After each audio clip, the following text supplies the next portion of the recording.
Hello, and welcome to another edition of the Storied Arcs podcast. I am your co-host, Mike. And I'm your co-host, Alex. And today we are diving deep into the Unwritten Volumes 5 and 6, on to Genesis and the War of Words, which... Well, Tommy Taylor in the War of Words. Tommy Taylor in the War of Words. Yes. I think we can no longer afford to be careful with our distinction when we talk about Tom versus Tom. I mean, on one hand, yes, there's still definitely a distinction. On the other hand, you have to honor the distinction because there is the Hoth type scene where instead of an Obi-Wan ghost, he gets a Tommy ghost, and it's Tom. So it's like they're clearly distinct characters, but they are so intertwined. Yeah, and we as we move into these volumes, we don't get the interstitial pages of excerpts from the Tommy Taylor books. That's one thing that we've kind of dropped away from. That's true. And I the more I reread it, the more I assume it's because now Tom and Tommy, like, their worlds have melded, and they even talk about that kind of one of the themes of these two arcs is kind of understanding what that melding actually means. Because we got to the end of volume 4, kind of the how of why does Tom. Where does Tom channeling the power of Tommy come from? And here we kind of we get a lot of the origins of that.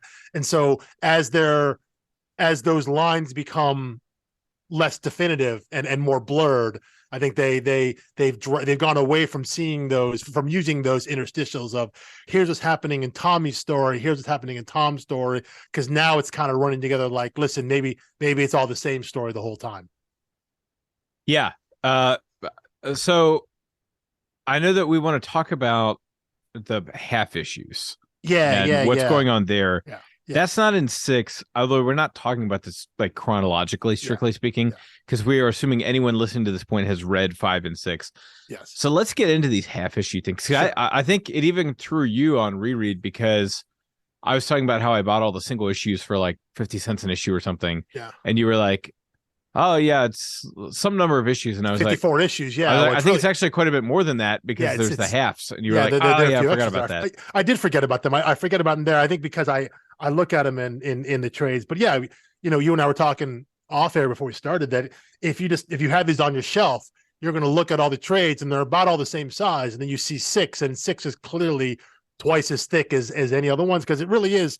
It's a whole other trade kind of mashed together. It's double the size, like literally. So just real quick though, we talked about wanting to call out some of the guest artists they use as they went through the book, because this is Mike Carey and Peter Gross's story, but because of the nature of what they're doing and the kind of different worlds they're traveling in, they brought different artists in, and we see that a lot in volume 6 with the half issues. But prior to that, in volume 5, there is another creator, a third creator listed kind of above the title, which is Vince Locke, and he's credited as doing the finishes on the artwork, specifically for all the 1930s sequences. So in that volume, when Tom when Tom is reading his father's journals, and him and Lizzie kind of like literally fall into those, and we're following Wilson and Pullman back in the 30s, kind of that story with the Tinker and Miriam and all that, which I'm sure we'll get to. But all of those sequences, you can see that the art style is slightly different there. It's still Peter Gross on pencils,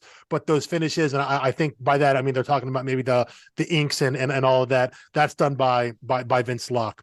But yeah, when we get into volume 6, this is where kind of the conceit of the Unwritten, the idea of going into different worlds, different stories and all that, and using the medium of comics kind of really melds together well, because you have these interstitial issues where you can bring in guest artists for a deliberate, entirely like different tone shift, bring in a different artist to portray a different time period or part of a different time period. So, throughout the main story, which I guess are the whole number issues, which would be issues 31 to 35 in volume 6. Artist MK Perker is credited as the finisher there, which I think he came in and did the inks for the main issues, that's Tom's story. Tom's like present day story. But throughout the half issues, it's just a whole number of other artists. Let me see here. I got a list here.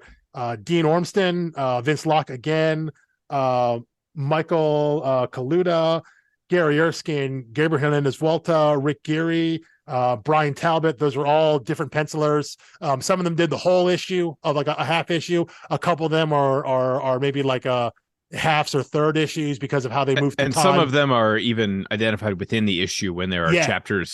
So it's basically any time, those half issues basically being the history of the Cabal, going back through time, literally all the way back through time. So anytime we're in a different time period, a different story, anything like that, usually following Pullman through the ages, it's a different artist that's brought in a whole different penciler, a whole different team, including a couple additional colorists in Fiona Stevenson and Lee Loffridge. So kind of depending on the artist and depending on the time, they I'm guessing they just reached out to their friends. A lot of these guys are, if you've read comics, a lot of these names are names you'll probably recognize. Someone like to me, like Dean Ormston or Gabriel Hernandez-Walta are guys, artists that I know and whose work that I really love. So it's cool seeing them utilize different art styles to represent different times, different places, different eras, all of that. Because they have the freedom to kind of tell these non-consecutive, non-concurrent stories as they go through the history of the Cabal. Yeah. Well, that and what I've noticed is obviously I think the experimenting that Peter Gross and Mike Carey have done up until this point, they've played with genre, they've played with time, they've even put the audience in the driver's seat for the storytelling of an issue, makes all of this plausible. We're not thrown by seeing slightly different art here and there. Yeah. Especially like comic readers in general, if you read something longer than 30 issues, more often than not, your artist is going to get a break, like come up for air every once in a while. Yeah. And when you consider that these were the books shipped monthly normally, the half issues were a second issue each month. Yeah, they double shipped. Yeah. Which, okay, so let's just talk about this from like a comic reader's perspective. Someone who goes to a comic shop, you're buying it. Also, as the reader of stories in general, I will say I get very annoyed when you have my attention and it feels like a climax and you keep pulling me away from it. It's like when you're watching a TV show and they get to the really juicy part of the season arc in episode 18, and then they're like, oh shoot, we're scheduled for 24. We better pull back and do some backstories on some characters. I was like, let's fill out this space a little bit and call it a build up to the final thing. That being said, there's not a single issue here I would get rid of. Like I loved every single one of these. I was just so eager because I knew the War of Words was giving us answers that I've been waiting for 30 long issues. Yeah, definitely. Which had I been reading this in real time, that's 3 years of reading.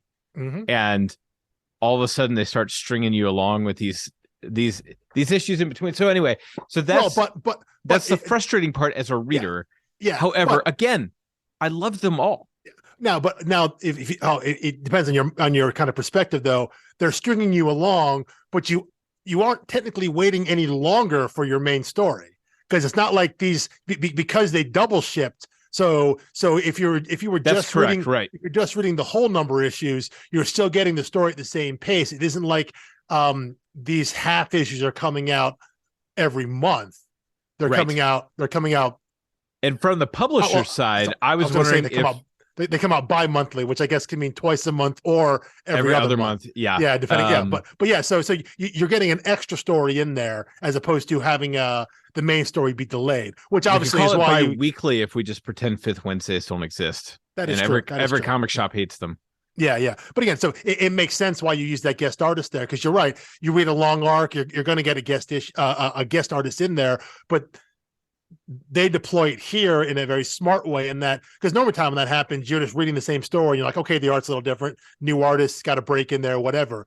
Here, there's a story reason for it because you are put in, like I said, you're right. They seeded all that in the previous arcs. Every time we went into a different story, even though our main characters always look the same. They always look like they do in the current timeline. But when they go into the story, the environment around them changes. So we've seen that every time they go into a story, be it the Jude Sweet story, the Moby Dick, our mutual friend, whatever it was before,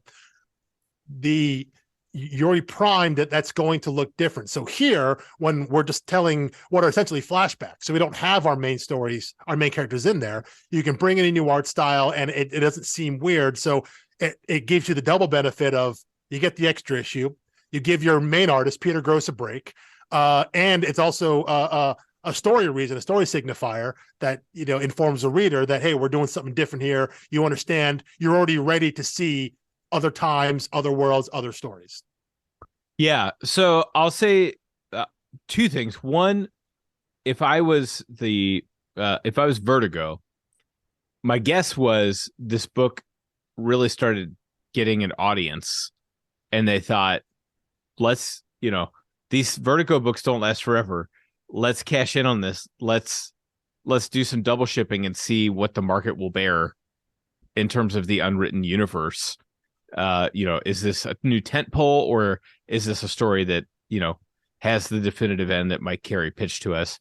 So I think that's interesting to think about, because to me, it's like, sure, do these 0.5 issues, whatever, but they're real issues that contribute to the story and to the canon. Oh yeah. There's no reason they should have double shipped. Yeah. Yeah. This could have been a year of storytelling. And so that's my question to you is, would the storytelling, now they would have to, obviously there's an order in which they go. You read, issue 31 and then 31.5. They want you to read the story in a certain way, so it's written in that way. But do you think there could have been a conceivable way where they tell the same story? You tell the same backstory of the Cabal, and you still tell Tom's story as he goes to war with the Cabal.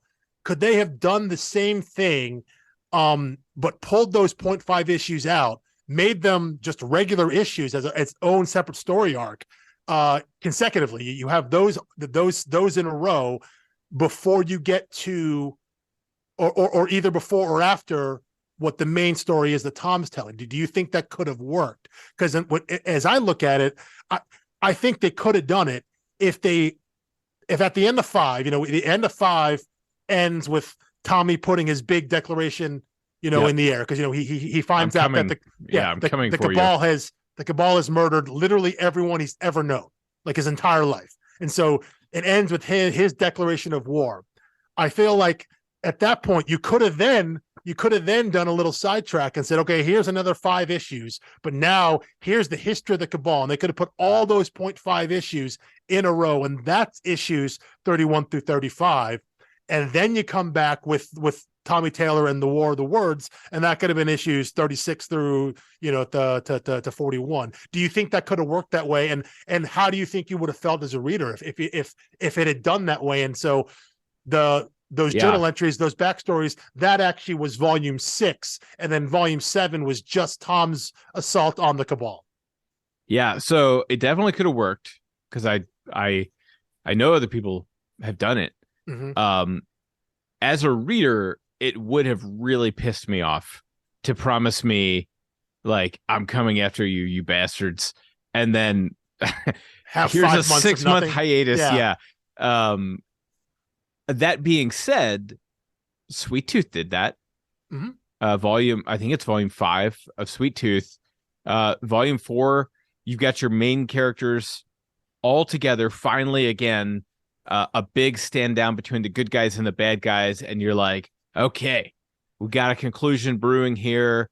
Stakes are raised. Can't get any more suspense.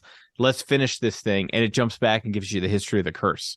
Yeah. With like the indigenous people, for a full 5 issues and a full 6 issue, whatever trade was in Sweet Tooth.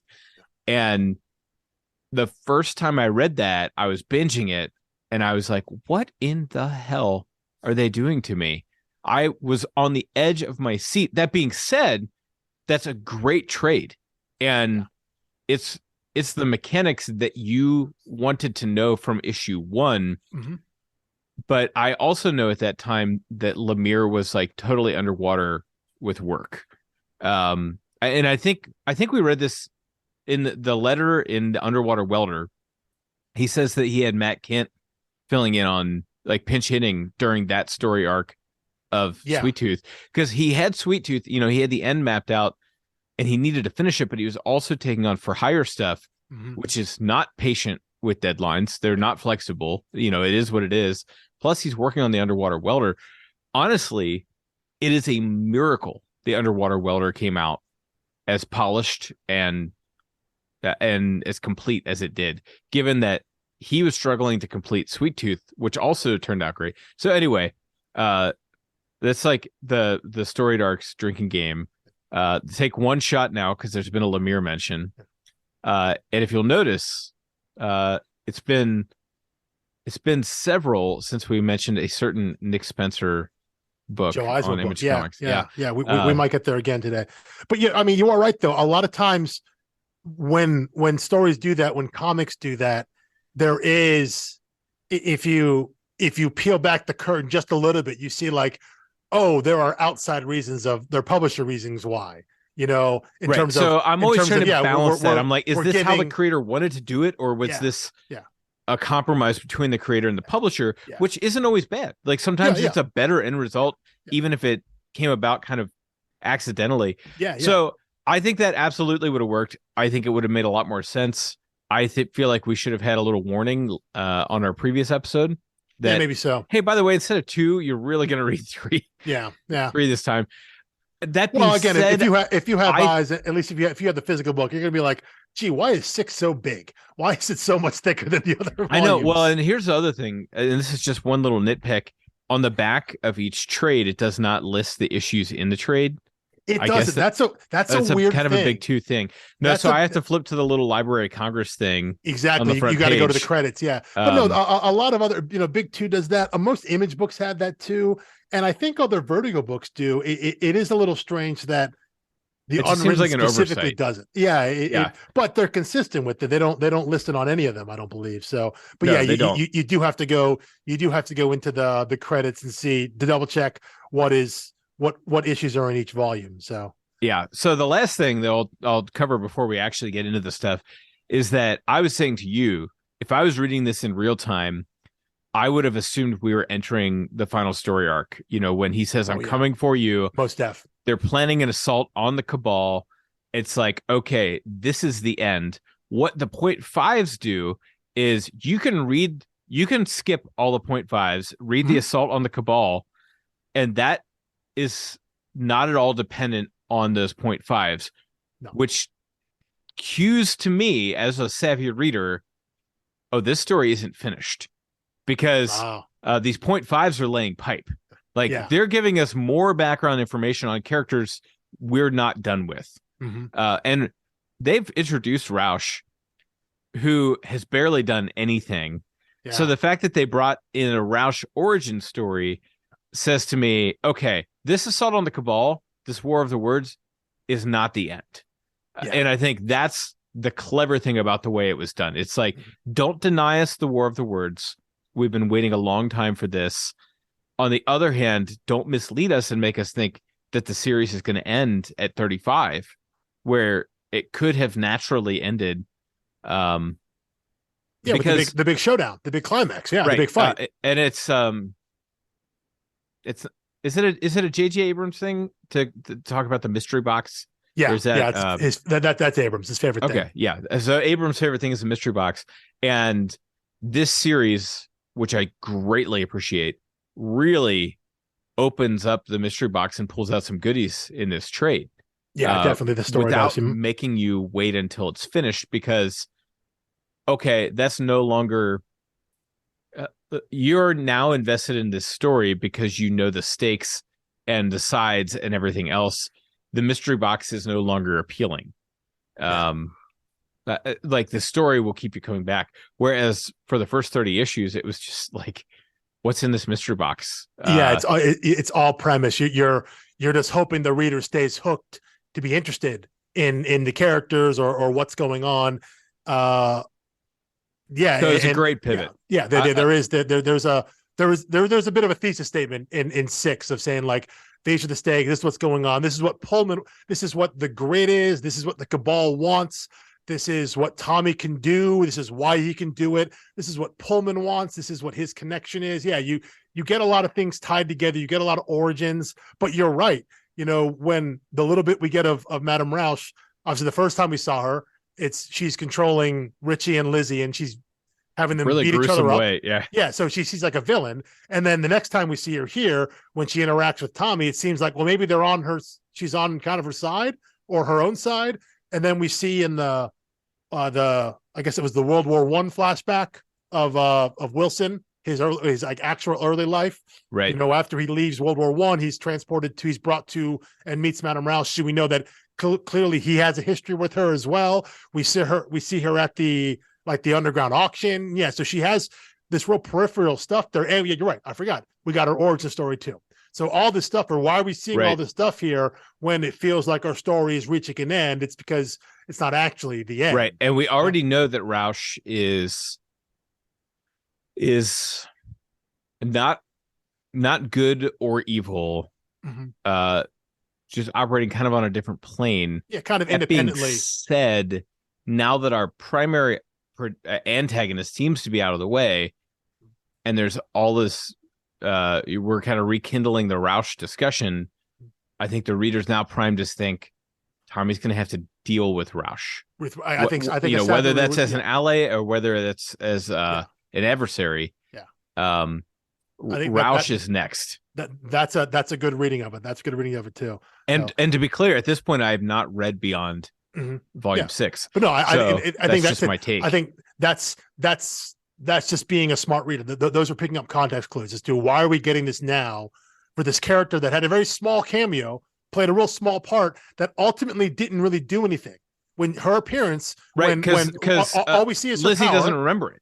Lizzie and Richie have no memory. Yeah, all we see is her power. She has the marionette, so she controls stories differently, and we see her control Lizzie and Richie, and that's it.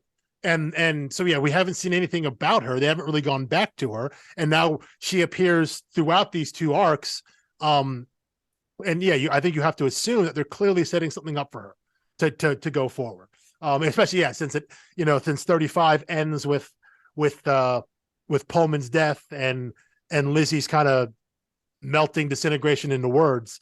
And even then, I've been very careful not to say Pullman's death. Well, I'm assuming he's dead. Apparent death. We're talking about stories and all that stuff, so who knows? But yeah, in terms of apparent death and Liz's apparent death.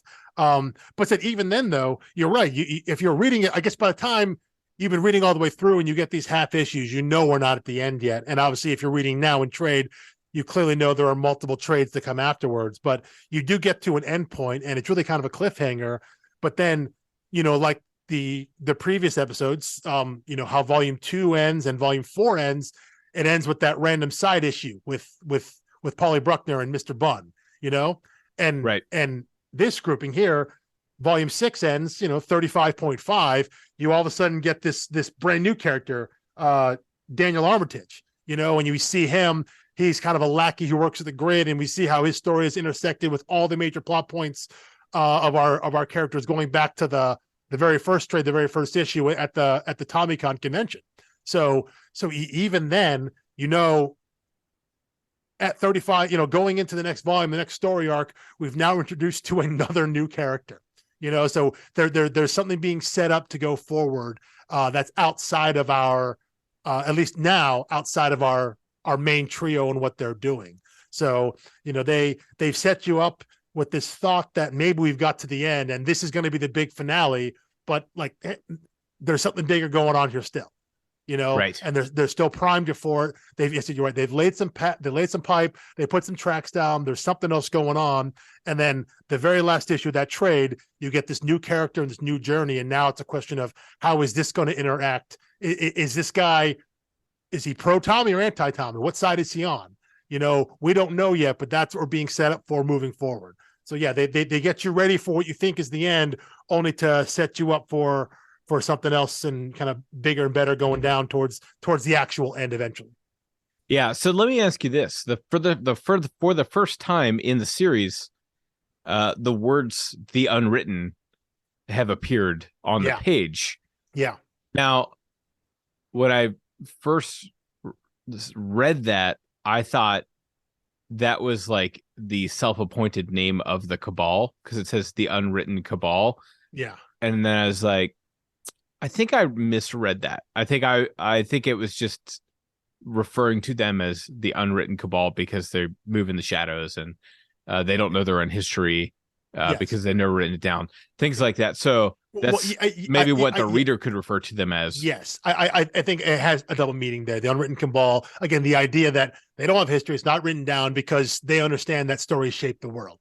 So if they have a history, if there are words written about them, that affects who and what they can and can't do. So by not having a history, by not being written, it allows them, or they feel they can move outside of the system, as it were.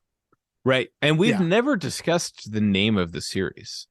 That's true. We haven't. And it's probably better for the end, but I could give you my guesses that I've had all along. All right. Well, hold on that for now. We'll come back to that at the end, I think. But yeah, no, I think you're right. Well, I just wanted to get it on the record because I was right.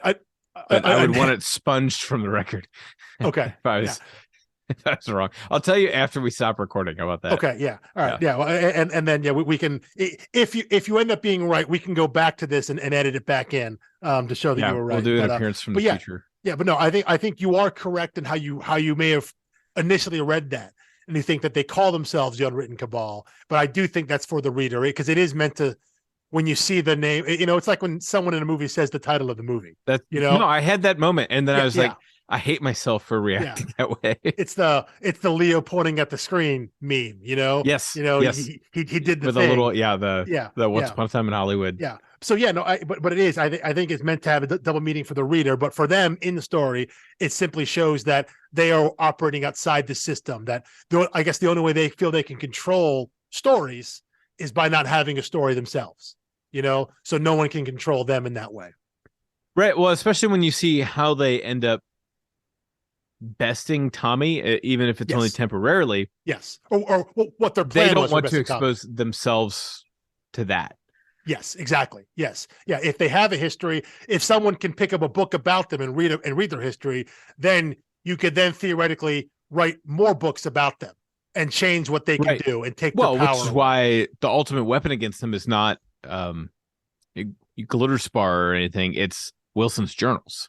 Yes. It's because Wilson very intentionally wrote that stuff down, and we see for their entire history they are terrified of the written word. And I loved. I think that might have been all in one issue where they're going after these monks, saying you've got scribes that have been writing this stuff, and they burn all the scrolls, and then they realize, oh no, they've internalized all of this. It's all memorized. Yeah. Which is what pre-literate societies did. They memorized everything, and that's how they passed stories on. Mm-hmm. So then they have to just start slitting throats and killing people to to stamp out the story. Yeah. And it goes all the way up to Gutenberg. Yes. I love that one. Yeah. And for thousands of years, they just ran themselves ragged trying to stamp out stories.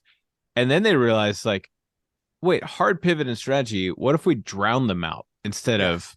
Now, here's my question, though. Canonically, if they had that realization with the Gutenberg press, which is brilliant and I love it, yada yada, it seems like they were drifting back into their old world with the Tinker and comic books. They didn't like that. They were trying to stamp it out. Why wouldn't they have just co-opted it or made 5 different comics to water down its effect?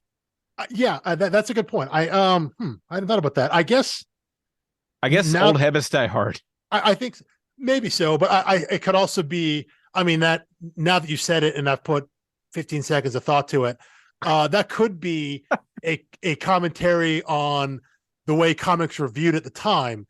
In the 1930s. No, I definitely read that. I definitely read that. It was coded that this stuff was seen as disposable, not important. And because that, there's that scene. It's in the library, I think, right, with Wilson, who was going by his birth name, Will Tallis at the time, him and Pullman, right, and Wilson shows in the comic is like, listen, they can print millions of these, and with radio shows, all the stuff, they can disseminate the story so much faster. And Pullman's like, yeah, whatever. He's basically, he dismisses It's pulp, it. Like, yeah.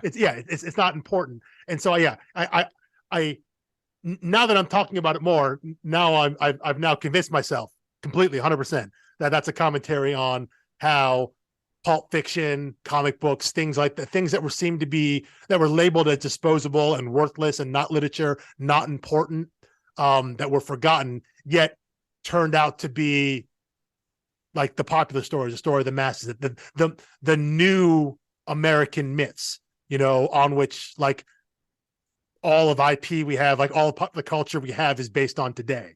The idea that it snowballed into something much bigger. But at the time, the industry, the art form wasn't even considered an art form. It was so dismissed. It was seen as such a low form, that even, the story of why Stan Lee used the name Stan Lee is because he didn't want his actual name, Stanley Lieber, associated with comic books. Right. He wanted to be a real writer, not, comics are what he did for now, but he didn't want to sully his good name by working in comics. So yeah, no, I think that has to be a commentary on what the world thought of comics when they first appeared. Yeah. So, I mean, let's talk about, there are basically two main things that happen in volume 5. One is just this awesome, like, kind of low stakes heist action movie at the beginning where you finally have your trio reunited at the auction. I loved that. I was like, they're finally doing something and they know what they're doing. They're not just fumbling around. They have a target. They have a goal. They have some tools. They have some weapons. They know what they're doing and they're being intentional. So I just loved the scheming and, the stealth and the sneaking. Tom getting a little insight into his backstory. You see Rausch show up again at the auction. Great stuff. But what then steals the show in volume 5 is the Tinker backstory. Yeah. So before we get to Tinker, I want to touch on that first opening 2-issue kind of heist bit there. What I love about Citizen Taylor, I think is what it's called. You're right. A little 2-parter. What I love about that is, it starts with Tom coming back, through the glass of water. Yeah. Because so again, great. Ocean and water. Contact. Yep. Yeah. That's what connects everything. But him kind of laying out, him throwing everything he learned and we learn as a reader at the end of 4, he gets all that to Lizzie and Richie. And yeah, you're right. The idea that they would start weaponizing that. And I really love the idea that Richie, I guess, being a journalist and having some idea of this, kind of being ready even before Tom shows up again, because Tom did what, 3 months he's missing. And the fact that he has this Tommy's Truth site ready to go, it's kind of in the hopper. They're waiting for Tom to get back. But the idea that him and Lizzie have at least internalized the idea that they need to be in control of their own story without maybe really understanding the power of it. And Richie kind of, after Tom explains everything, Richie kind of spits it out real succinctly, like, oh, it's not magic. It's just like, it's crowdsourced power, Yes. So the fact that they already internalized that and they had this thing ready to go, this site ready to go, knowing that, that if it's coming directly from Tom or someone like Richie, who is, can vouch as like the voice of Tom, that the amount of viewers, the amount of readership they would get would be huge, would be massive, and actually it reminds me of it's a point that I have in my notes for the last 2 pods that I haven't really gotten to, but I think it actually works here now because it connects to the back half of the trade in some of the things that the Miriam character talks about, throughout the first, all the trades. We talked about the random pages of like website stories, and like whenever they go to the newscast where you have the 6 boxes and like the text on the bottom, big clear you're watching a television, almost like with closed captioning. We've had pages where like you've seen like literal tweets on the graphic, and it kind of hit me now more so than in the previous volumes with Richie's site that what they're showing there, I think what they're depicting is all the ways that we consume stories in our modern day. That it's not just through books, it's not just through reading, it's through the things we see and experience. And these are all ways that you can tap into and feed the story, feed the narrative. Again, whether it's fiction or non, because at this point, those lines are so blurred between Tom and Tommy that it almost doesn't matter. So all those things are showing how we view the world now, and you pair that with, in the early volumes, those interstitial pages representing the excerpts from the actual Tommy Taylor novels.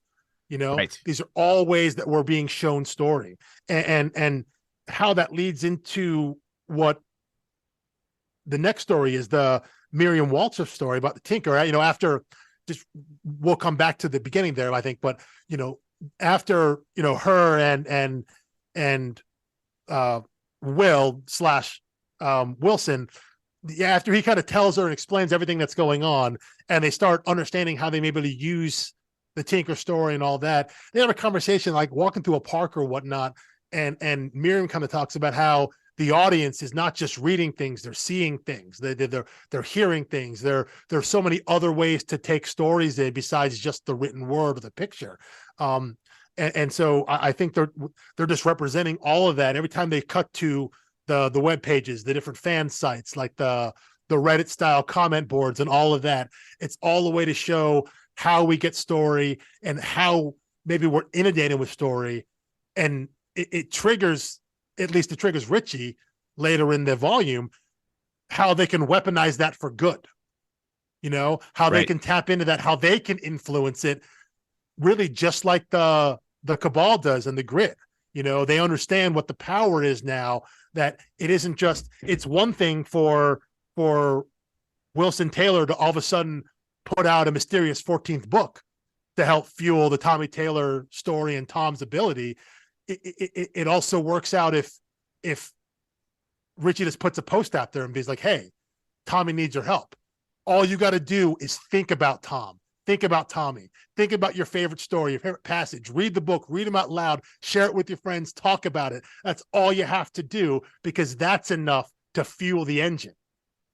True. Yeah. I mean, yes. I agree with everything you just said.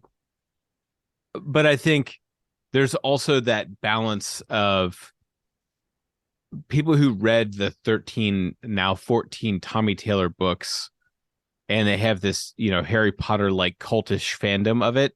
Oh yeah. That sticks with you for a lifetime. Oh yeah. Things you read on the internet can get you fired up for a minute, but I can't remember the blog article that pissed me off or got me happy 6 months ago.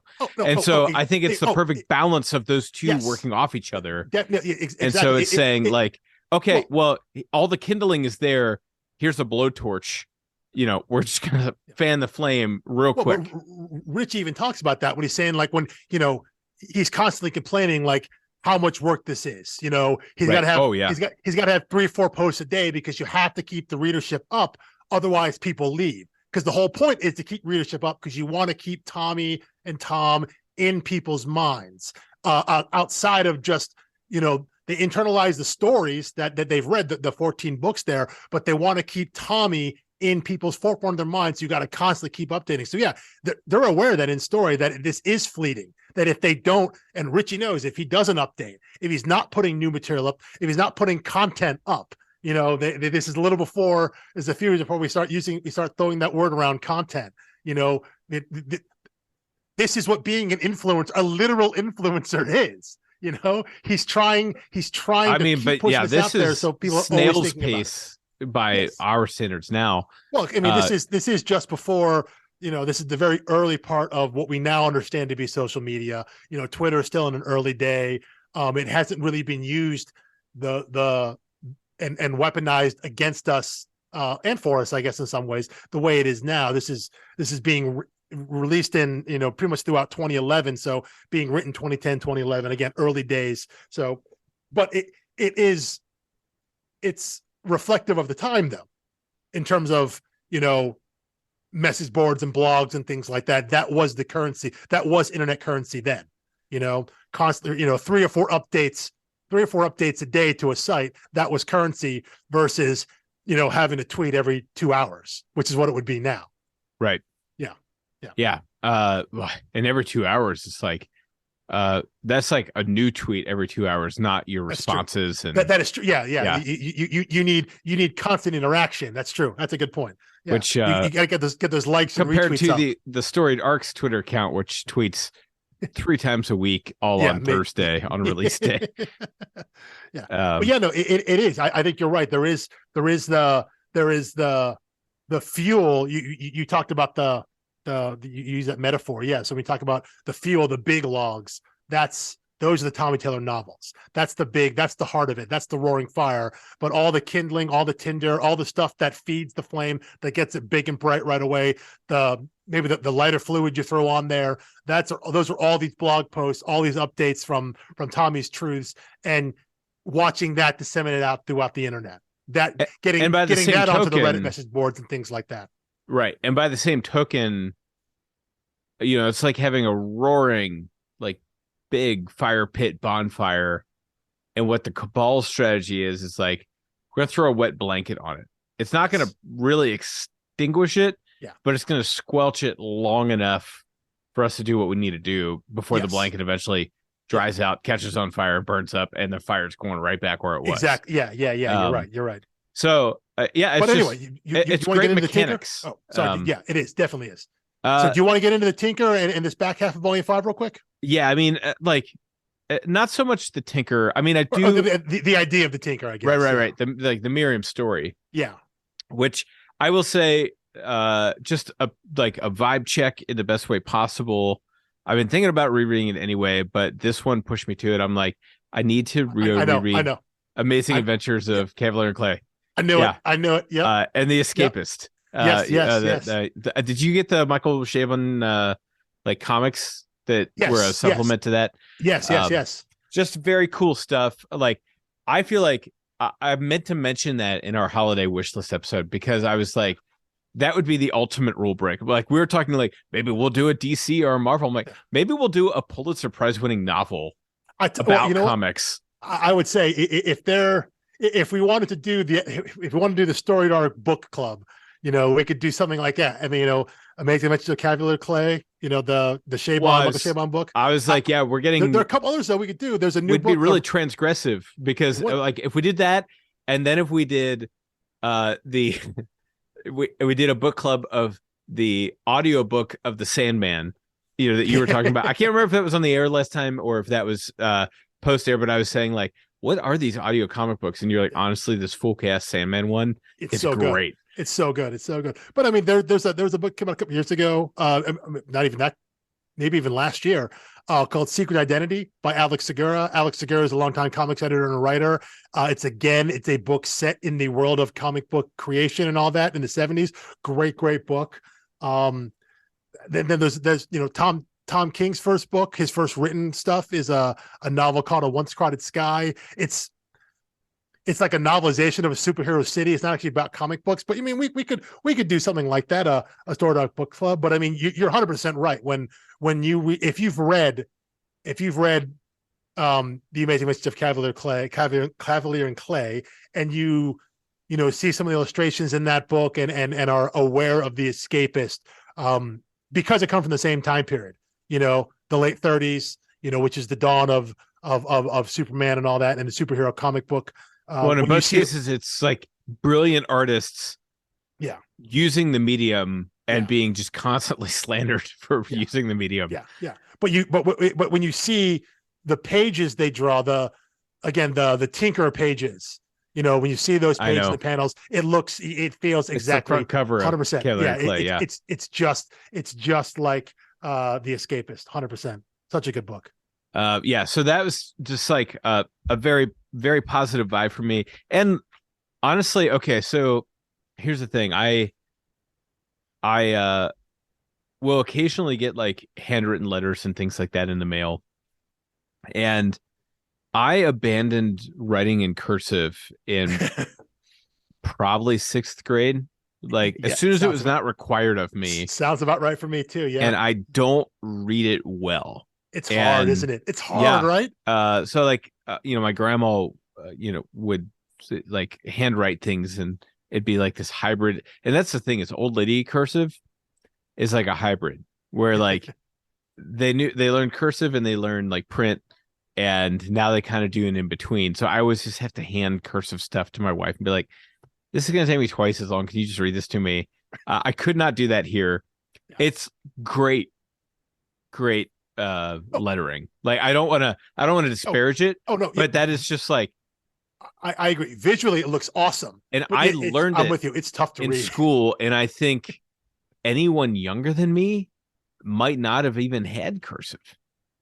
Oh Uh, God, I you're don't right. think they do it Do they anymore. even teach cursive anymore? I don't think so. I mean, Wow. like some teachers, I mean, that's good. Cursive was kind of useless to me as far as I'm concerned, but it was supposed to be faster.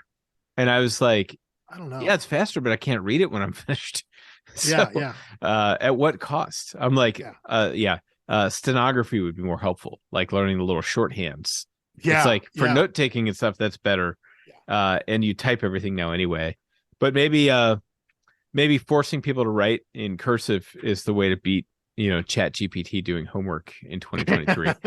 So it might be a new renaissance for cursive. But anyway, that was my only complaint about but I absolutely adored this story. Yeah. That you have Pullman breathing down his neck. It's just a great little like pocket love story of like, Mhm. he's in love with like her mind and her ability, and he's like finally found someone like just, you know, embodying the same soul of like what they're about as people. And his purpose in meeting her was to kill her. Yeah. And so he's always, every day he's like putting himself to bed thinking like, do I wake up tomorrow and kill this person, which I would die inside if I did that, or do I not do that and someone is going to be here shortly to kill me? Yeah. Just Well, it's the great start of his storytelling. turn. It's the start of his turn away from the Cabal.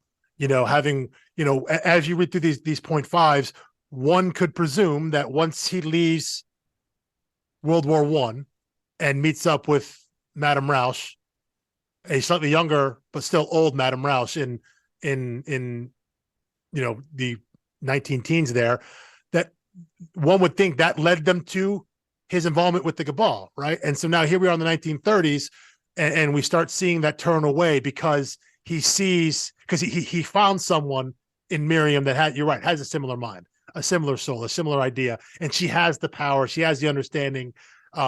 It's not, the ideas aren't too big for her. She gets it when they're talking about what they can do with story. And I do love the scene there with that great splash scene when she's hunched over the drawing board and she's drawing the Tinker story of him going basically into the underworld, Right. and she hands it to him and says, it's Orpheus and Eurydice.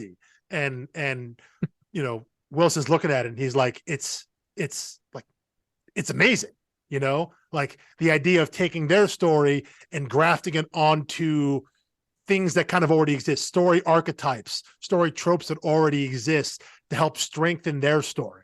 It's the idea. Maybe you're telling the same stories over and over again, and that helps your story gain traction and take root.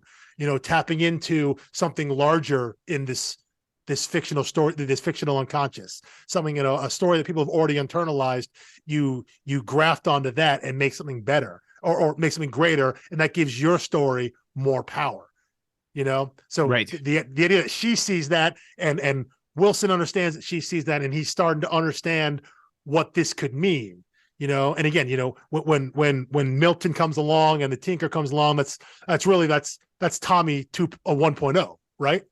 Right. That was like the test version, the beta version that he kind of didn't mean to do, but he saw what the results were. Right. I mean, yeah, and that was what I was thinking the whole time. I was like, we're seeing the actual birth of Tom Taylor here.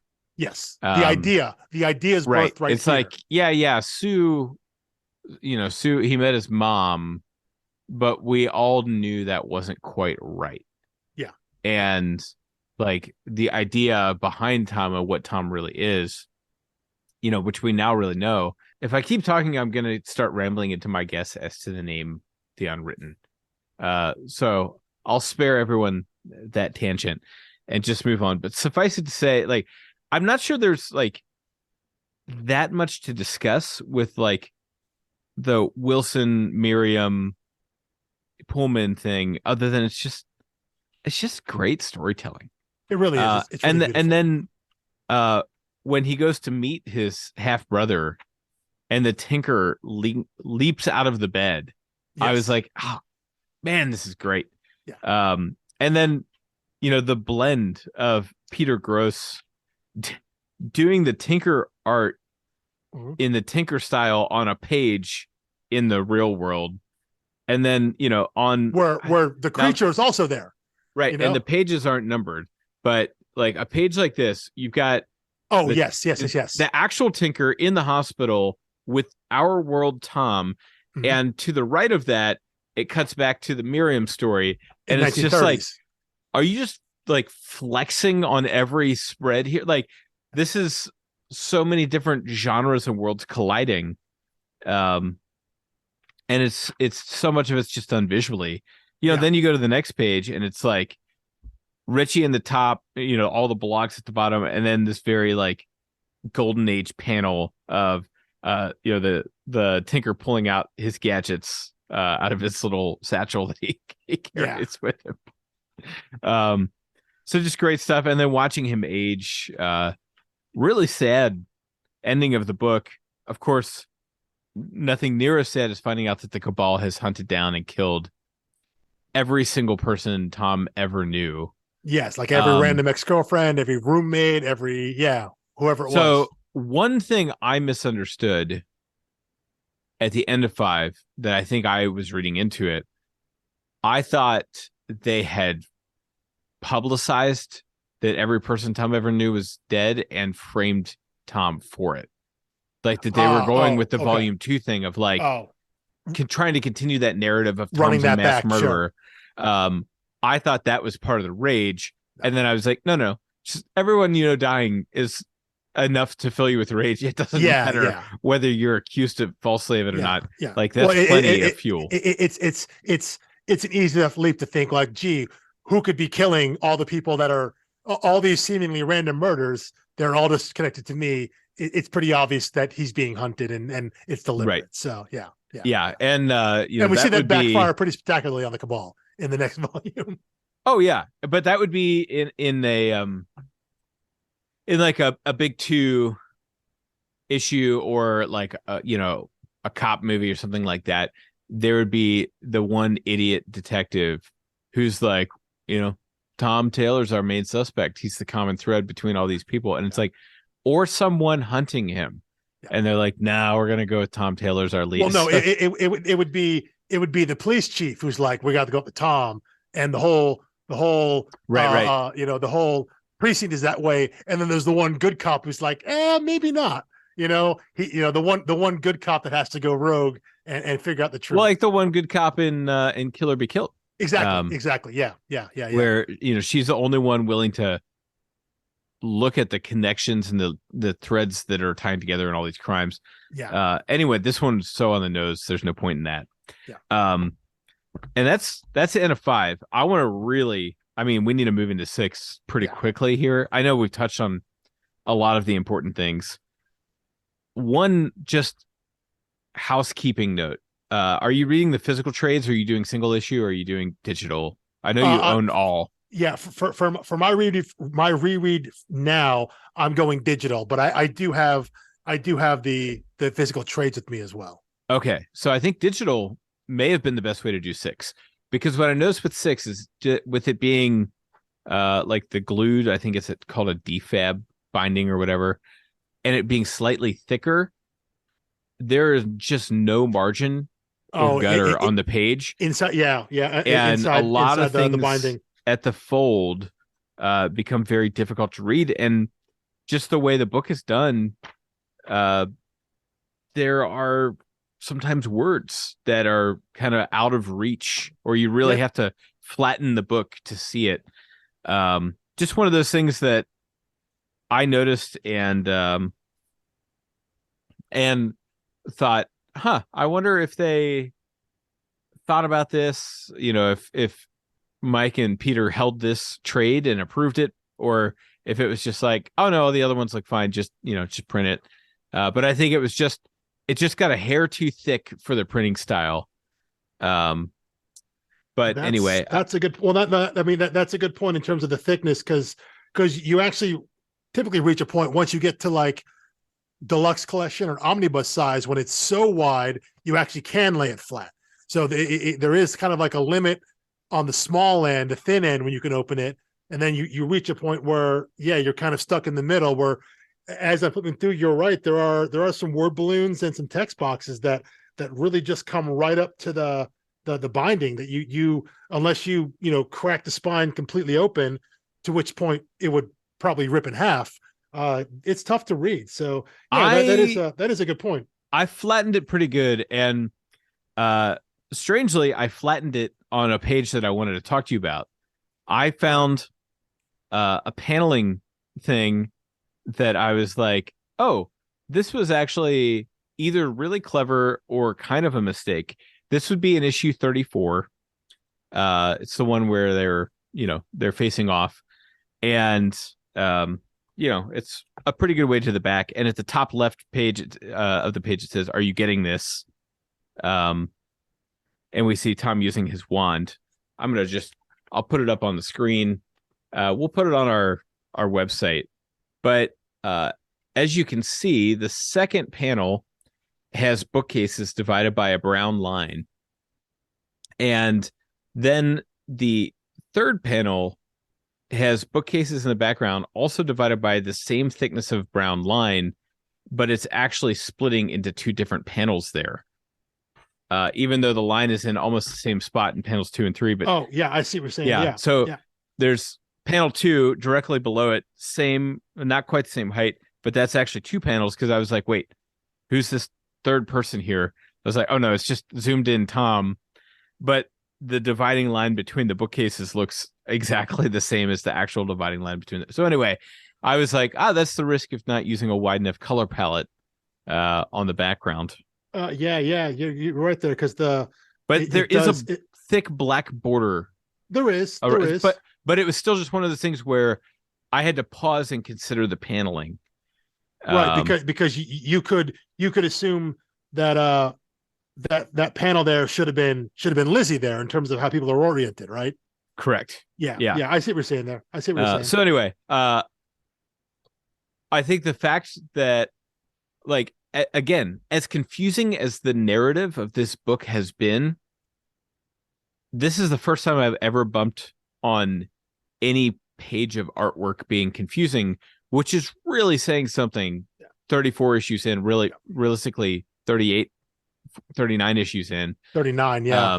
And I just appreciate the clean storytelling from Peter Gross, because he just has a monumental task. I can't imagine many artists would not feel overwhelmed by the script when every issue Mike Carey's just pushing you to do new things. It's like, okay, well, now this one we need to look like Moby Dick, and so, this one needs to do some blog articles, and this one we're gonna do something like Austinian or Dickensian. Dickensian, yeah. No, I think the layout, in general, the layouts of the paneling, I never have to worry about reading order.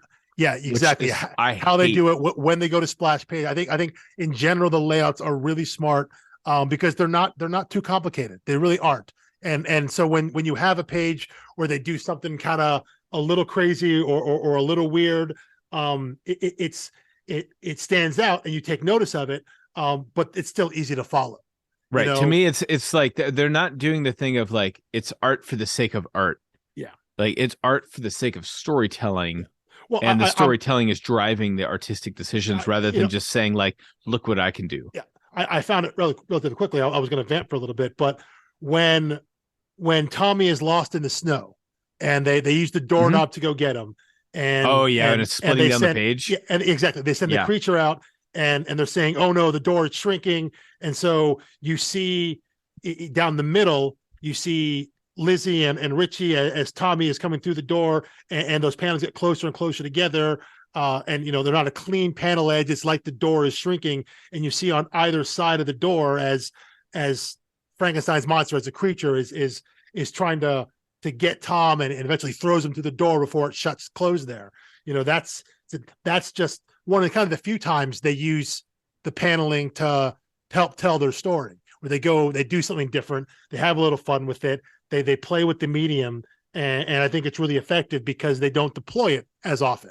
So when they do it, it stands out and it makes sense. Right. They're making a point. Whereas exactly, some of the things and I realize it's quite different to be talking about, Peter Gross at this point in his career and this far into the story, comparing that to what we just read with Jonathan Hickman's first ever comic. Yeah. But so much of the Hickman, page design, layout, where the text boxes were, it was like, who is speaking? What's this referring to? What's the location? There was so much confusion, even though when you're just skimming the pages, they're beautiful. When you read them, they're quite cumbersome. Here they are beautiful, and you're completely unencumbered by the reading experience. Yeah. So anyway, just another great shout out to Peter Gross. Definitely. Okay. So, well, you mentioned Tom being lost in the ice. This is not Harry Potter. This is he goes on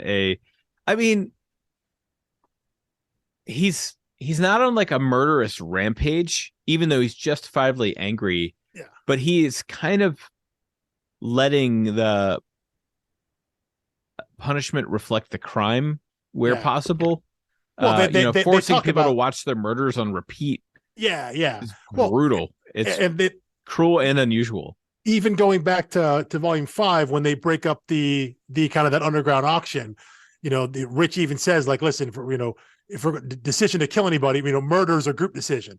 And so Tommy doesn't. He's like, we're not murdering anybody. However, they're put in a position where the man from the Cabal, when he's unfrozen, he finished his declaration to basically bring in an assault team, and all those people get killed anyway, So right. Tommy made the choice not to kill them, but left him in a position to still then be killed.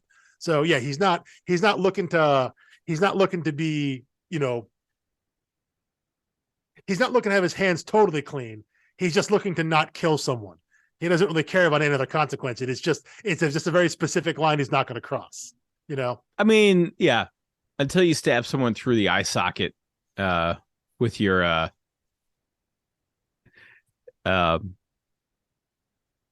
until you stab someone through the eye socket. That's probably fair. Where the line is. But then again, that was literally life and death. Yeah, though that one's deserved. I think that one's deserved, and I think at that point he was justified in killing anyone associated with the Cabal. Yes, as far as I'm concerned. Yeah. At least I think narratively. At that point, I'm sure they maybe have the three of them discussed when we get down into the Cabal there. This is what's going to happen. We have to take them out in some way. So, and one would think, because at that point, Lindsay blows that one guy's head off. Got to think when Richie's in bat mode, he probably killed some people there. They probably died. So yeah, they think they were okay. How fun is that bat art? Yeah. It's just the splash of him turning into a swarm of bats. And I love that whole buildup too, because again, we've talked about the idea of trying to figure out what kind of vampire Richie is, but all throughout that assault, when it's him and Lizzie there, kind of every time Richie's like, all right, vampire mode, the idea that he assumes he has super strength to open the door, but he doesn't. They need the rocket launcher to do that. When he just says, oh, I'll just turn into a swarm of bats, and Lizzie's like, you've done that before. And when he uses his senses, and he didn't need to. Yeah, exactly. He went that way, and it's clear because it's the big open path. But yeah, the idea that he's still kind of figuring out. But yeah, the confidence of I can turn into a swarm of bats, and Lizzie's like, when could you do that?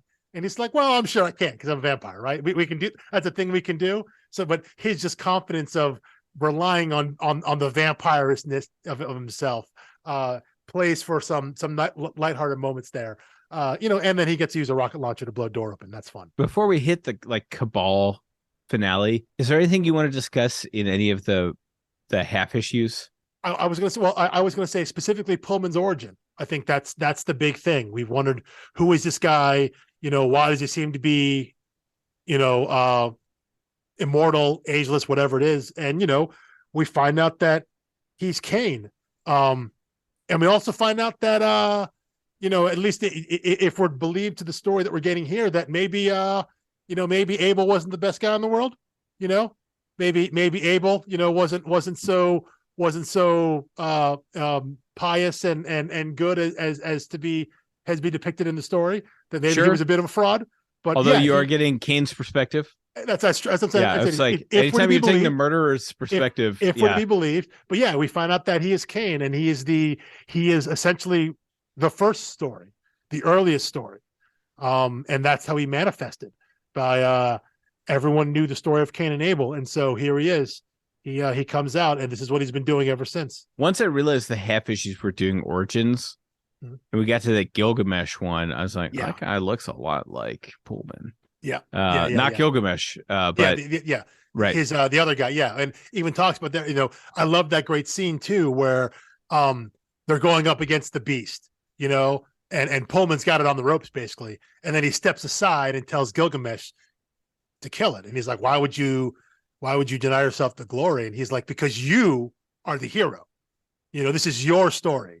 We need to make sure you do this. And so the idea that he's still, I guess maybe he's still a little young and kind of maybe he buys into what he's doing, but he understands the importance of the hero narrative. And so that all that matters is the end, is that Gilgamesh is the one that does the thing, he's still manipulating stories. He's still he's steering from behind to try to get things to where he believes they need to go, even back then. Right. Great Pullman origin story.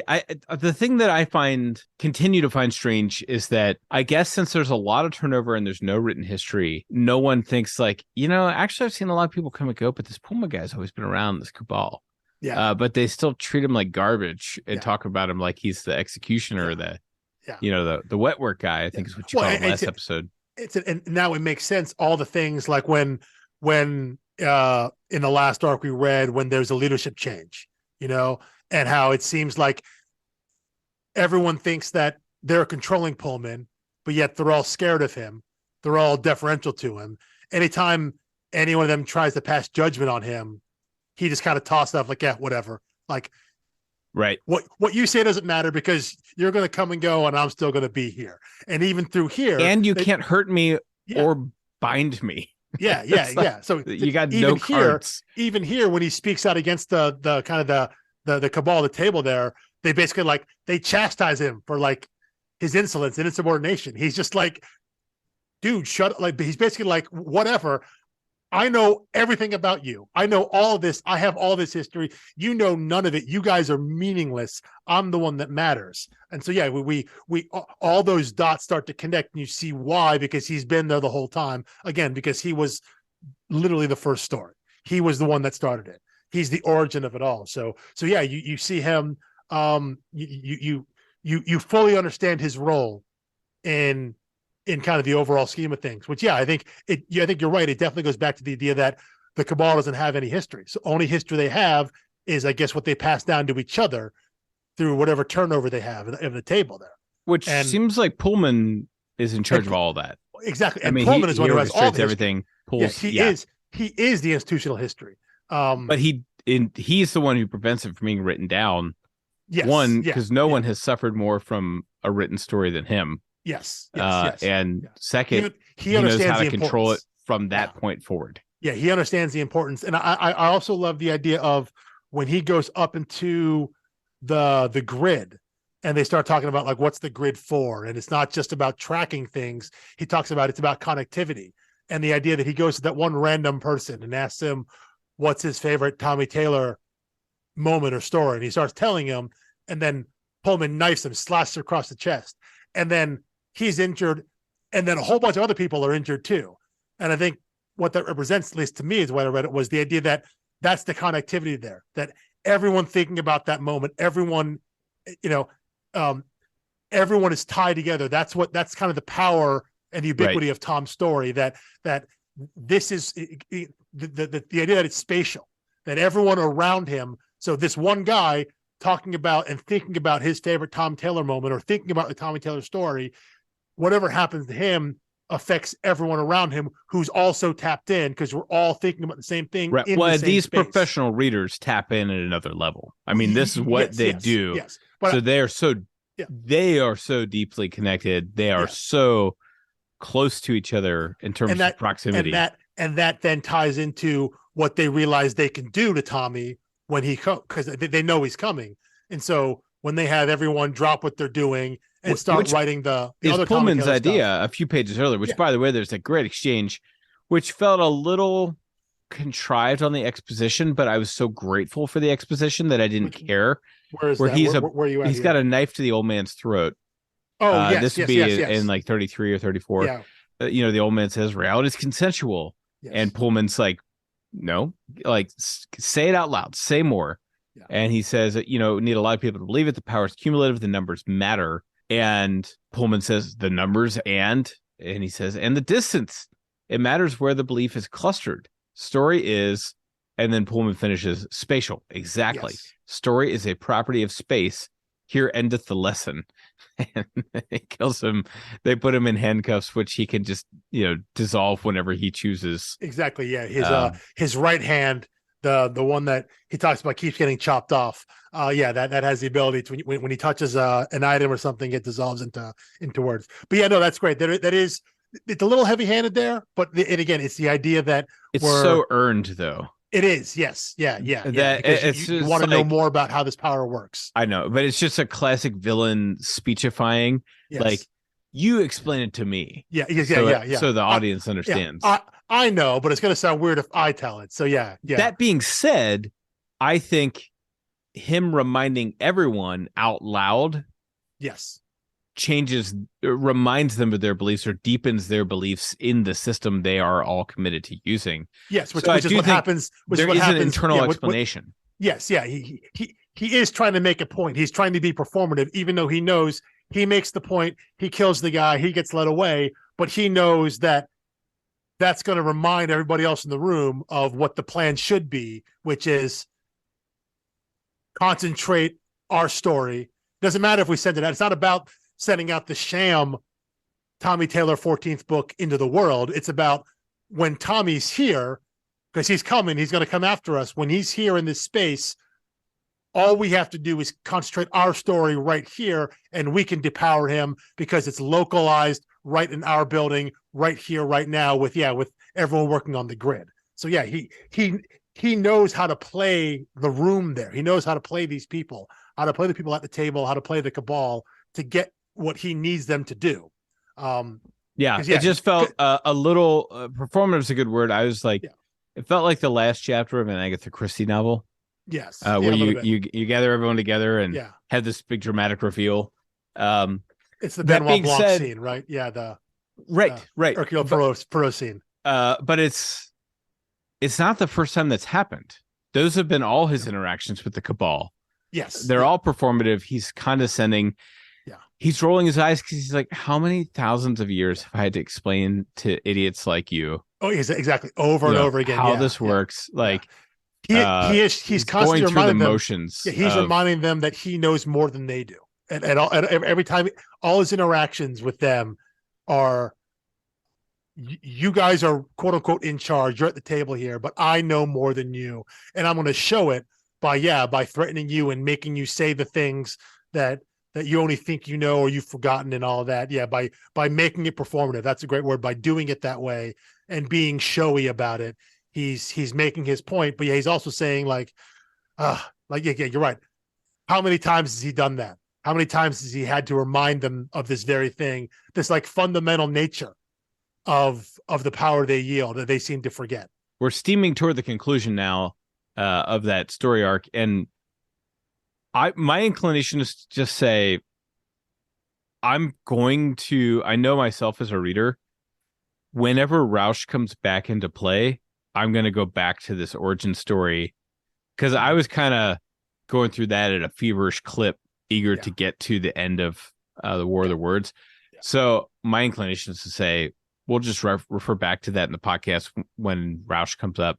Yeah. If there's anything in there we need, we don't want to spoil anything going forward. And I know Mike can't. I obviously can. It's not a spoiler to say that Rausch comes back. Rausch plays a role. That's going to be important. Right. If you did not pick that up, I might question your reading comprehension. But yeah, it's clear to say that, again, is she being set up as an antagonist, a protagonist? Is she for Tommy, with Tommy? You'll find that out. But yes, she will be important. Her involvement, her cameos, I guess, really throughout these two volumes, volume 5 and 6, they're not accidental. So yeah, you're going to want to pay attention, and maybe it would be a good thing when she does pop back up to go back to see her appearances beforehand. Even going back to her first appearance when she first controlled Richie and Lizzie. Go back and see those and read those and refresh those stories in your mind, because I think they will be beneficial going forward. So, and my suspicion, as I kind of hinted at, is that I think either they're going to have a problem with her and then realize, oh shoot, we need her, and end up having to ally with her, or they will try to ally with her for some other purpose and she'll stab him in the back. Yeah. So those are kind of the two options, really, right? Right. When you're like, one of the first things you learn about the character is I play both sides. Yeah. I don't play for either team. Yeah. The Cabal seems to think they can like call on her for services, but she's a free agent. They seem to think that their vision aligns enough with her vision that she will do what they need. It's kind of like that's the line they're trying to walk, that you're not on our side, but if you help us, we'll get towards the similar end. So maybe you want to be on our side, because if you're not, you don't want to be against us. You don't have to be for us, but you don't want to be against us right now. That's what they think. That's what they think they can entice her and lure her in there. And obviously, I think we see in that first appearance that when Pullman shows up, like, Pullman doesn't trust her at all. Pullman's been around long enough, he knows. But the Cabal, people at the table there, they seem to think that. You're right. I mean, I think they're just attracted to anyone with power, which yes. I will say that may not be the whole story for now. I do think that is ultimately a disappointing motive. That being said, it's realistic. I mean, I'm always like, like right now, Russia has invaded the Ukraine, and it's like, why? And it's like, for power, like, more or less. I mean, there are like more nuanced reasons, but it basically all conflicts in the history of the world come down. Like, I remember complaining about when The Force Awakens came out. I was like, it's so lame that they built like another Death Star. And my friend was like, I mean, I don't think so. That's basically what countries do. It's like, he's like, you can call it like derivative or repetitive or whatever from a literary standpoint, but it's actually a pretty accurate reflection of history and reality. Yeah. He's like, that's what evil empires do, is they just, they keep using the same playbook over and over again.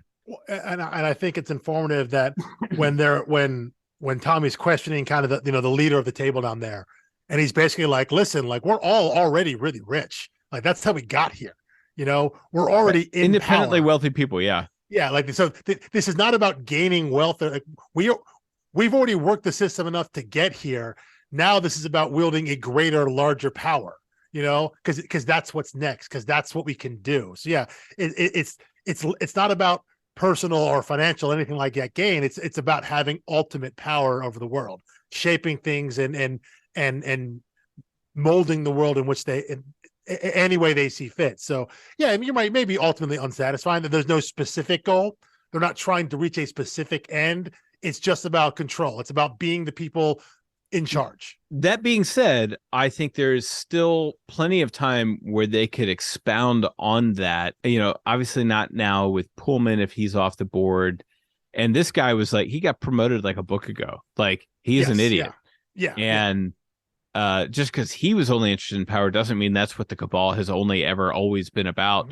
But it reminded me, and I think this is a fair comparison, when Ray Fiennes was approached about being the character Voldemort, and he had read I think like the first 4 books or something like that, maybe 5 books.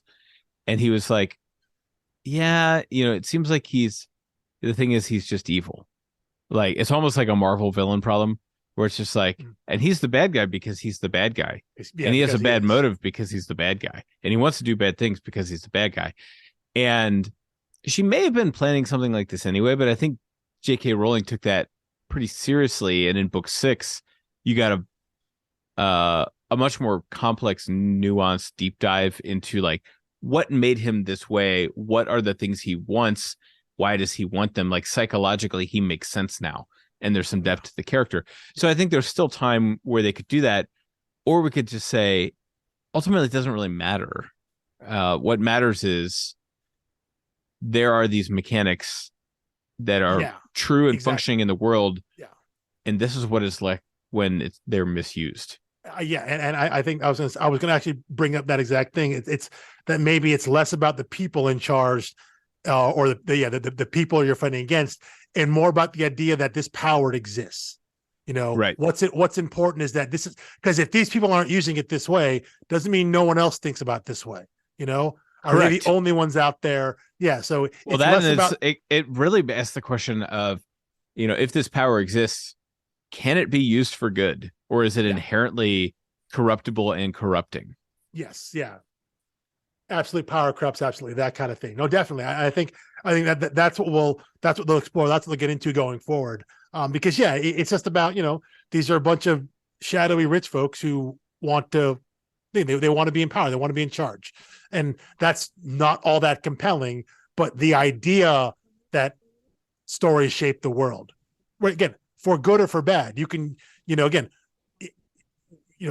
Richie and is ostensibly on the side of good, because he's on Tommy's side, but you saw him weaponize this power for good, because Tommy would die. Tommy was going to die, and that meant Richie and Lizzie were going to die, because their whole Antarctica base was fueled on Tommy's magic and Tommy's power. So you can see how he can take that and manipulate people, and regardless of how benign it is, he's still manipulating them. He's telling them, do this because Tommy needs you. And right. Oh yeah. Why do they need him? Well, they need him because they're dying, and if he dies, they die. Right. So the problem is, okay, wield the power. Once you eliminate the Cabal, are you just gonna like turn off the spigot, or what do you keep doing when you have that power? Yeah. And that's a great question. And I'm glad that the series continues and that there's the little follow-up series. And I have no idea what Unwritten Apocalypse is about. But again, that's the actual end of the story. I'm sure there was a behind the scenes publishing reason why they gave it a different title and renumbered it. But again, that easily could have been. Yeah, because it seems like it wasn't a new onboarding point. Like no one would jump in with number 1 of Apocalypse. No. There's a reason why the trades are named number 10 and 11, not 1 and 2 again. But those issues very well could have just started at 55 instead of starting at 1 again. So don't let that throw you off. It is a continuation of the story, and it finishes off. Minorish spoiler, I don't know.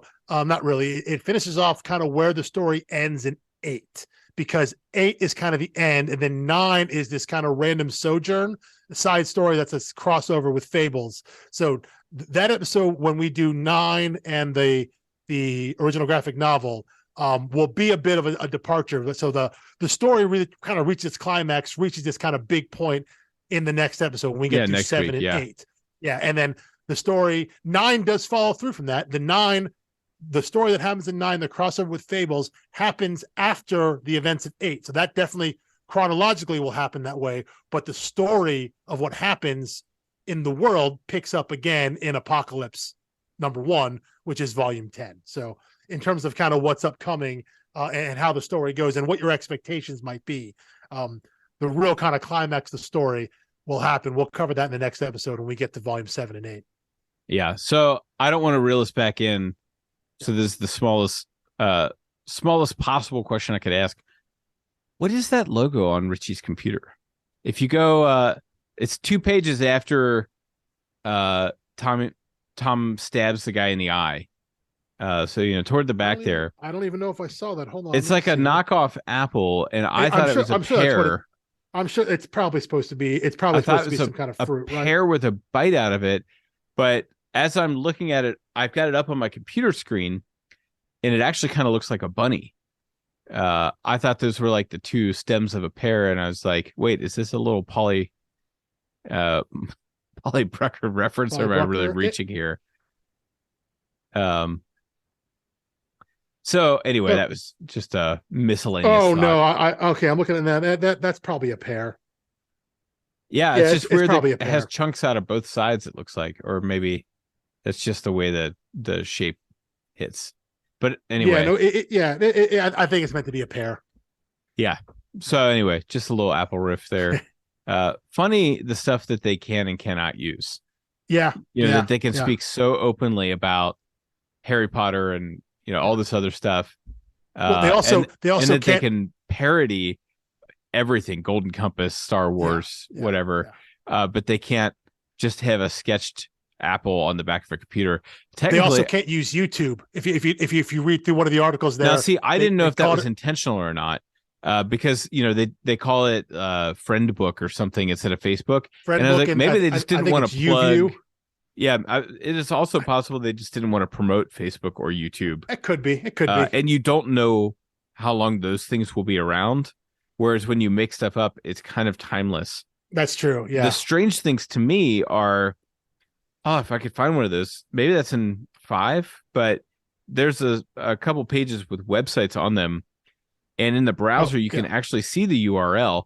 Yeah. Now, when they do that on a TV show, now here's another. They always buy the domain. Yeah. You have to. Legally, you have to. So I was thinking, here's the third shot of the night for the Story Darks in the West Wing. NBC still owns lemonlyman.com because they had to buy it because there was a whole storyline written around that URL. And, as someone who, I don't know. I buy some URLs on spec. It's just, I'm a web developer that's like, my boss owns hundreds, if not thousands. It was like gold prospecting in the early 2000s. Like, to buy a domain and squat on it. Yeah. Anything that's like fewer than 8 characters and has a .com. And companies will just decide like, oh, we need that. How much do you want for that? And it's like, bam, $1,000, let's make a deal. And if it's like a tech startup company, they'll pay a lot of money.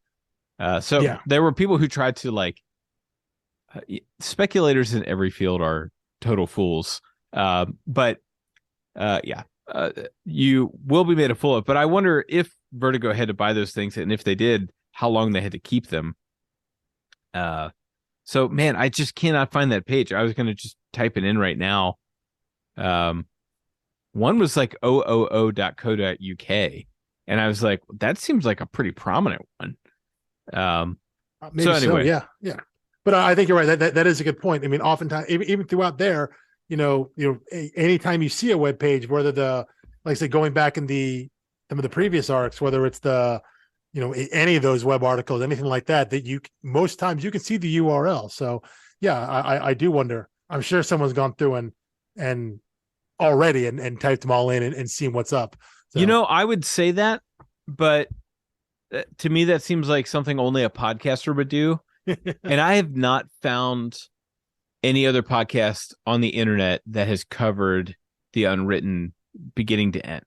I found like weekly pool ones where they're like, oh, hey, this first issue was great. Or just grab the trade for, Unwritten Volume 1. And they'll do like 5-10 minutes. Everybody loves it. I've never heard a negative review of this series. There are a lot of people who haven't read it, and there are people who, felt confused and aborted it. But I think those people usually end up feeling the way that I felt when I pulled the plug on reading it. I tried to use it as bedtime reading a few years ago, and I was like, I'm frustrated with myself for not enjoying this because I know that I should enjoy this. But it's not bedtime reading. Whatever else you want to say about it, maybe on a reread it could be bedtime reading, but first time through, you need to be sitting somewhere well lit. You need to be attentive. You can have a cup of coffee or a beer or something. It's you need to be locked in though. Yeah, it's not studious, but yeah, you need to be paying attention because everything matters. Well, I did just, as we were speaking there, I found one of the pages, one of the fan sites, I guess, was tommyology.org. I just typed that one in, and I didn't type the whole URL in it, just put that in, and that site does not exist. So wow. Okay. So maybe the special rules, or maybe when Vertigo kind of closed up and DC just reacquired everything, they were like, no one's going to look up these URLs from a 10-year-old book. But we proved them wrong today. Yeah. Yeah. No, if I owned tommyology.com and I was, Vertigo, I would just have it redirect to the Comixology page for the Unwritten. Well, yeah. Or redirect to the book page on Vertigo DC or whatever, which I'm sure still exists somewhere, not on Vertigo anymore. But yeah, just redirect to the main info page for the book. Yeah, but that'd be a lot of URLs. There's a lot of sites they show. So that's true. I was like, maybe since we're talking about it, I should just go buy tommyology.com. Just go through and buy them all. That's $18, and we could just have it forward to the Story Dark website. But it's probably not .com. It's probably co.uk, right? Well, that one was .org, tommyology.org. So they're all different. They're all different domain sites. Yeah, that's $20. That's too rich for my blood. All right. Well, maybe next time. Yep. Okay. Anything else you want to say as we close up volumes 5 and 6? I will say that when I finished volume 5, I was like, okay, that was my favorite volume so far. And when I finished volume 6, I was like, okay, that was my favorite volume so far. Yeah. Surely this pattern will end eventually, right? Surely, like each volume can't always be better than the last one, but that's the beauty of an accumulative story like this. Is like, I mean, without the other ones, this wouldn't be my favorite. But since I'm reading them, all that means is that I'm liking the story. Yeah, no, definitely, especially with someone that is as slow of a burn as this is early on, because there's a lot to get through. You're given a lot of information. You're shown a lot early, as we talked about, and you're not given. I was gonna say you're not given a lot of direction. You're really not giving any direction at the beginning. So, but as you stick with it, so 5 and 6 here is there. There's so much meat here to dive into story wise. You actually you start getting so much more, and when you look back, like if you were to do a reread now, if you were to not go into issue 7 right now, volume 7, and go back to the beginning and reread back up. I've already reread volumes 1 and 2, which is crazy because I have not read 7. Yes, if you go back and do that, you will see how things make so much more sense. And it's so easy. The picture is so much clearer now. And again, that you assume that's intentional, but on one hand, you can see that as maybe a flaw in the storytelling, but it took you so long to do that. But knowing that they have completed, knowing that they have done it, hindsight now being 2020, you're like, oh my God, this is so great.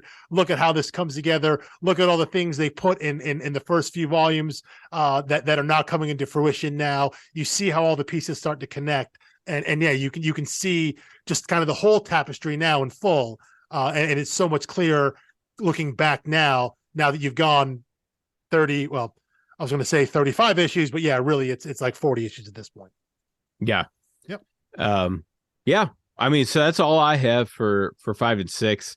There, like I said, I reserve the right to return to half issues as they become relevant again in the future. Yes. But and I think with next week ending, 7 and 8, ostensibly the story arc of the Unwritten, I'd imagine there will be a lot of hindsight observations, and I may just compile a list and rip them all off at the beginning. Say, here's a callback, here's a callback, here's a callback. Yeah. I mean, not just like nods to things, but payoffs. Exactly. Yeah. Yeah, and I love a good payoff. I love. Might not be a bad idea. that ends intentionally, and when it meant to. And I'm also curious because I know you're a huge Fables fan. Looking beyond to volume 9, I've never read Fables, so I'm wondering what the effect of an Unwritten Fables crossover is. And I'm curious as well. So that arc is co-written. A little preview, that's co-written with Bill Willingham, who is the named creator of Fables and the head writer who wrote all the issues. I can get when we start that episode in 2 weeks, I'll give a quick primer on Fables, because again, I believe it's a second cousin, this and the Unwritten, in terms of how it treats and how it understands the natures of story, and story's relation to the quote unquote real world, our world, the reader's world. So I'll give a quick rundown of what that is and try and talk about where it falls in the Fables story, because the crossover does happen at a specific time in the Fables timeline. So I'll try and give some quick background on that, just so people have a little context. But again, this is a crossover that only happens in the Unwritten. There are no Fables issues. I was just about to ask that. Yeah. So it is Fables coming into the Unwritten universe, not the which is internally consistent, because any story can come into the Unwritten universe. Yeah. So I'll do my best to give a quick rundown of that. But yes, Fables is a book that I absolutely love. I tell people to get into it, and then you tell them it's 150 issues, 22 trades, and there's currently a currently ongoing 12-issue arc going right now. It's a lot to get into. There are multiple spin-offs. There's a prose novel. There the Fables. If you've got a long time to get through to something, Fables is something for you. But yeah, I'll give a quick rundown for people so they don't have to feel like they need to read all of that to enjoy volume 9. And I don't think you have to. I think they tell you what you need to know to get through that story. So no worries on that. Sure. Yeah, it's just one of those things of you get more out of it if you're a Fables fan. But if you can hang with it. There are less questions. You can follow the story because you're going to be following Tommy as he falls into the Fables universe. So his questions will be the reader's questions if you have never read Fables, if that makes any sense. Yes. He becomes the audience avatar there. So that's why it works, and that's why it's not as potentially confusing. But if you are familiar with the Fables universe and you see these characters and like, oh wow, this is great, you can see how these stories can play off each other. But if you don't have that knowledge, story still works. But it does kind of work as a bit of a standalone, and that will make sense when we get to the end of volume 8. So we'll get there next week. Good deal. All right. Well, as always, thank you for listening. Next week is 2 volumes that actually feel like 2 volumes, which will be a pleasant surprise for everyone. And that will be the conclusion of the main story. We will keep going, obviously, through.